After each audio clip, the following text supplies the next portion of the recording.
It's Super Bowl Sunday, January 31st, 1993. In living rooms across America, people are settling in to watch the Dallas Cowboys play the Buffalo Bills.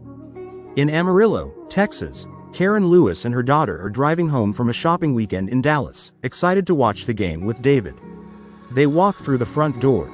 David is not there. On the kitchen counter, 2 turkey sandwiches, neatly made and untouched. In the living room, the VCR is recording the Super Bowl, set up in advance, as if someone planned to watch it later. On the bedroom dresser, David's wedding ring. His watch, left behind deliberately, placed there, not forgotten.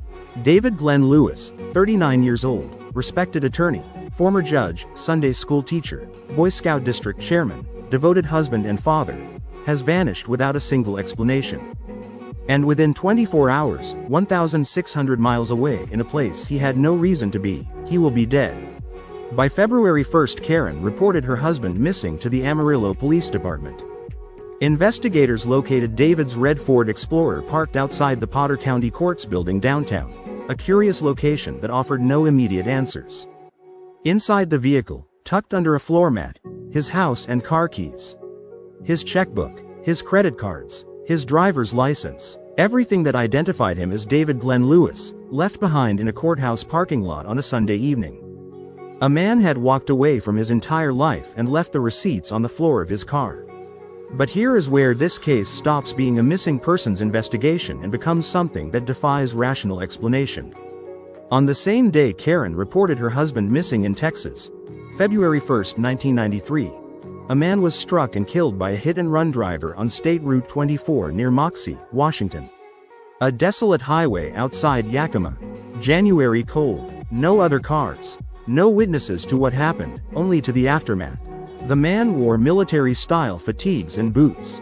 He carried no identification. He had no wallet, no phone, no documents of any kind. There were no drugs or alcohol in his system. No car was found nearby. He had not broken down. He had simply appeared on a highway in rural Washington in the middle of winter, alone, and been killed. He was buried as John Doe. For 11 years, nobody knew his name. When Amarillo police investigated David's financial activity over the weekend he disappeared, the narrative grew deeply complicated. On January 30th, the Saturday before he vanished, $5,000 had been deposited into his bank account. Investigators could not determine who made the deposit. The next day, a plane ticket from Amarillo to Dallas was purchased in David's name. Whether it was actually used could not be determined. Another ticket, this time from Los Angeles to Dallas, was purchased under similar circumstances on the day Karen reported her husband missing. A church friend reported seeing David hurrying through the Southwest Airlines terminal at Amarillo International Airport on January 30th, carrying no luggage. Moving fast, looking like someone who had somewhere urgent to be. There had also been warnings. In the period before his disappearance, David had told people he was afraid, that he believed he was in danger, that something was wrong. His family later said he had expressed concerns about his safety. The specific nature of those concerns has never been fully documented publicly.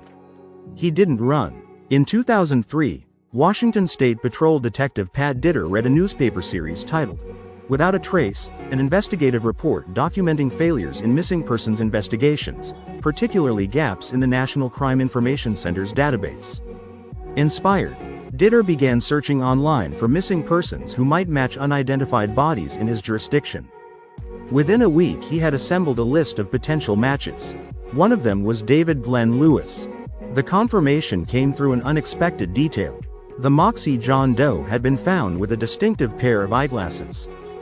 Ditter located a photo of David Lewis wearing similar glasses. DNA testing in October 2004, 11 years after David's death, confirmed the match. The John Doe from a Washington highway was David Glenn Lewis of Amarillo, Texas. The identification solved one mystery and deepened every other. How did a man cover 1,600 miles in less than 48 hours with no identification, no luggage, and no car? None of those questions have ever been answered. The David Glenn Lewis case resists the standard behavioral frameworks that investigators apply to disappearances, and that resistance is itself the most diagnostically significant element of the entire case. Voluntary disappearances follow predictable patterns. People who choose to vanish typically take identifying documents, access to funds, and some form of communication. They don't leave their wedding ring on the dresser, their keys under a floor mat, and 2 sandwiches in the refrigerator. The deliberate abandonment of identity markers, ring, watch, wallet, license, signals either a person methodically severing their life, or a person who was separated from those items by someone else. The $5,000 deposit and the plane tickets purchased under his name introduce a third party into this case with near certainty. Someone was either helping David moving David without his full cooperation, or constructing a financial trail designed to make his departure look voluntary. In criminal behavioral analysis, this is called deceptive staging, the deliberate manipulation of evidence to redirect an investigation toward a predetermined conclusion. He left voluntarily is a conclusion. The plane tickets and the deposit are the evidence designed to support it. The military clothing found on David's body is the detail that behavioral analysts find most anomalous. David Lewis was a church deacon and Boy Scout leader who had no known connection to military culture, survivalist communities, or paramilitary activity.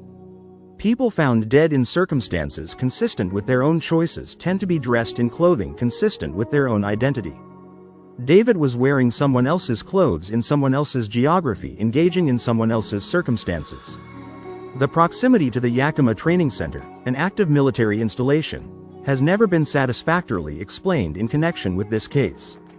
What the behavioral evidence most strongly suggests is a man who either knew he was in danger and was attempting to disappear under someone's guidance, or a man who was moved, willingly or otherwise, across 1,600 miles and placed on a highway in the dark. His family was right about one thing. Whatever happened to David Glenn Lewis on Super Bowl Sunday 1993, it was not nothing. The case remains officially unsolved. The hit-and-run driver has never been identified. The $5,000 has never been traced.